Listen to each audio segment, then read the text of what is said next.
നാട്ടിലൊക്കെ ബസ് നമ്മുടെ നാട്ടിലെ ബസ്സുകാർ വന്ന് മറ്റേ ഷോപ്പിലും അവിടെ ഇവിടെയൊക്കെ കുത്തിക്കയറ്റുന്നതൊക്കെ നമ്മൾ കണ്ടിട്ടുണ്ടാവും. ഇവിടെ പക്ഷേ എല്ലാം അത്യാവശ്യം ബസ്സുകാരെ കുറച്ച് മാന്യരാണ്. ഇത് സംഭവിച്ചതെന്ന് അറിയത്തില്ല, എന്നാലും വല്ലാത്തൊരു ഇടിയായിപ്പോയി. അതിൻ്റെ പകുതിയല്ല, ശരിക്കും അങ്ങോട്ട് ഉള്ളിലോട്ട് കയറിയതുപോലെയാണ് കണക്ക്.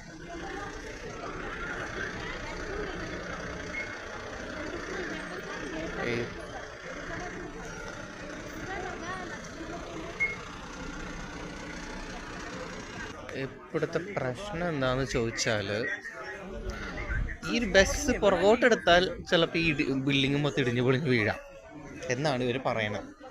അതുകൊണ്ട് ബസ് ഇപ്പം എടുക്കാനും പറ്റില്ല. ആദ്യം സ്ട്രക്ചർ ശരിയാക്കണം എന്നാണ് പറയണത്. കണ്ടറിയണം എന്താവും.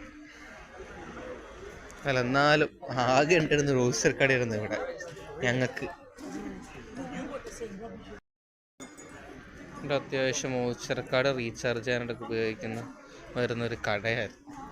അങ്ങനെ ആ കടയുടെ കാര്യത്തിൽ ചെറുതായിട്ട് തീരുമാനമായി.